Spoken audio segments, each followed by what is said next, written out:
What up, guys? Another Adonis review. Today we are going to do Elden Ring, the game that some people call possible game of the year material. I'll kind of go over the positives and negatives of what I think about this game.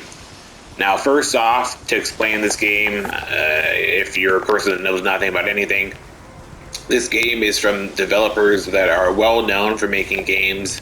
The best way to call it is the Get Good games, which are Dark Souls, Bloodborne, Demon Souls, Sekiro.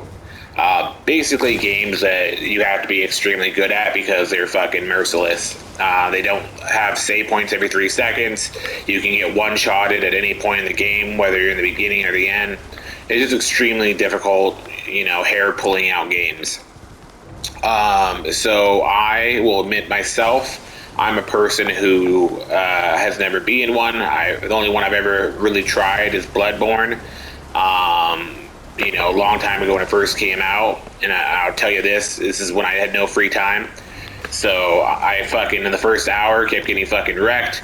I was like, I don't have the time for this, and I never went fucking back to it.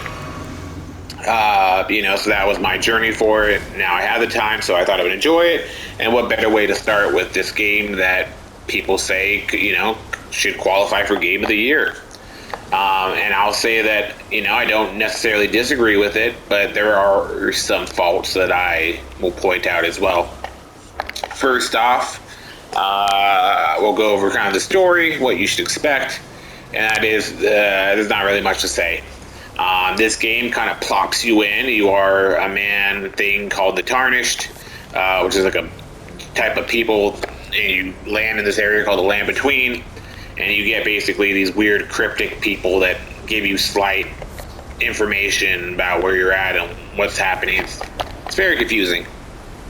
And doesn't really explain. With that being said, that is kind of one of the negatives. I'll start off the bat saying is that there's basically no story or real direction at all in this game. It is very, very like just fucking wander around and fucking figure it out yourself, bitch. It's fucking hard. Honestly, there's shit in here that I'm like, man, if fucking I would never figure it out. Like, sometimes I'm just like, I find something, I'm like, I have to Google it. I'm like, what the fuck? Like, where does this go? And I'm like, I would never figure out that I was supposed to go here with this. But fucking, we live in a time with Google, so, accept it. We can Google shit if we get lost. But with that being said, there is no story, at least there's no real story. There's not like giant cutscenes and explanations and people that you see that guide you to your thing. You can't pick missions. There's no like, I'm gonna select this mission to go to this waypoint. It doesn't exist. Nope. You fucking get on your horse, which luckily you do get early on, and you just wander the fuck around and figure shit out. The way I played the game, which is the way you should play it if you decide to play it, is you land in a place, you fucking wander around. If you realize that you're fucking a piece of shit player and you're getting wrecked, ride your horse away from whatever the danger is, go to somewhere else that's easier to fucking kill, and maybe you'll survive. And then get a good weapon. Maybe that weapon is stronger, and go back to the place that whooped your ass before to kill them. And then maybe they'll give you a better weapon that you can go to the next place that was harder, and fucking rinse and repeat, and just keep getting slightly better weapons, going to the place that was a little bit harder before and killing them and leveling up. And I'll admit that shit gets addicting. That is the way to enjoy a game, is by literally fucking getting better weapons every now and then that eventually cause, it's a way to it's got me hooked, where I'll spend easily 5 hours in a row finding a weapon, being like, ooh, this weapon looks cool, let's go try to fuck up people with it. I'll go to a cave to try it out, I'll get a new badass weapon in the cave, and then fucking I'm like, well, I gotta try this weapon now, let me go to another cave, and that just keeps happening. I think it will take me an hour to fucking be done, and then I'm there hours later still doing that.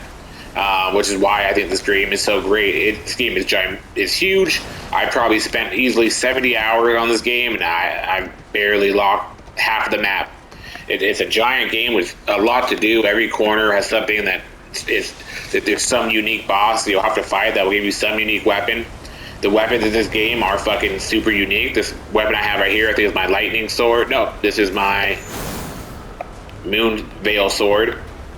But they have a plethora of unique, awesome weapons for you to get that make it fun. It's not like every sword is just a sword, and it's not just swords, daggers, great swords.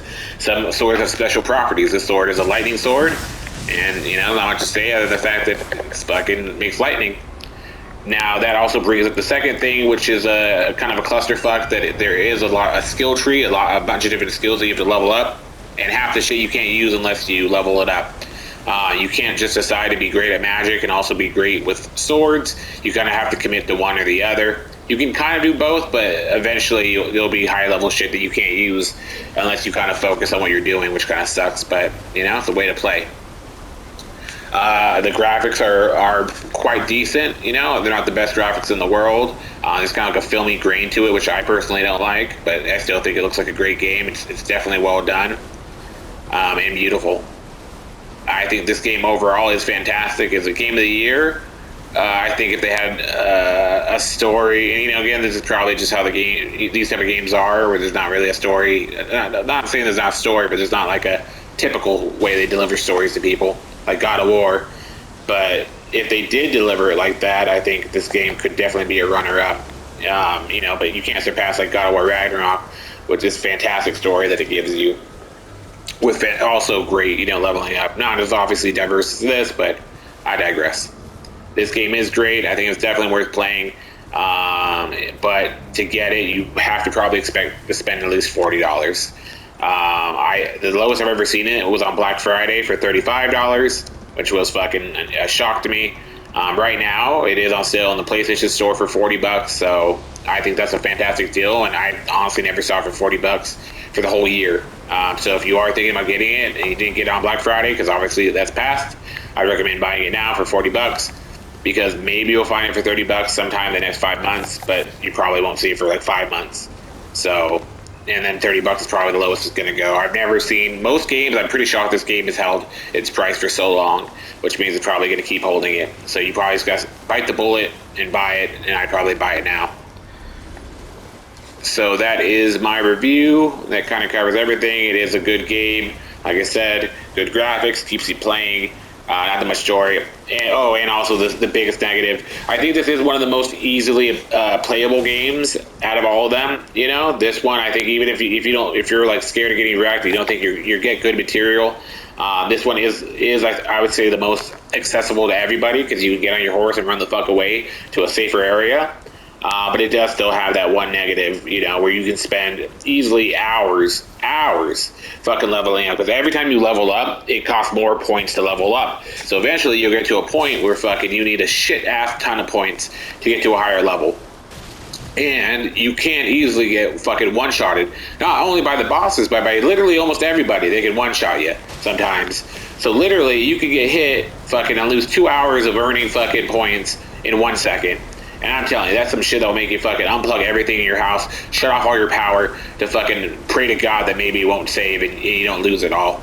And that is the one fucking like, holy shit, like I'm gonna fucking kill myself. This is fucking sucky that it does provide you. But I mean, if you can try to play super safe, you can avoid it. I feel like I've done pretty well. I've only lost my points like 3 times where I was like, holy shit, I'm gonna kill myself. I'm sure, if you play less shittier, you could easily, it could happen like 20 times. So keep that in mind. I do think this is accessible. It does have some painful moments in it where you can get fucked, but it's a lot more accessible than I think the other games are. So I'd say if you haven't tried it before because of that reason, I'd say this is a game to try it. All right, later guys.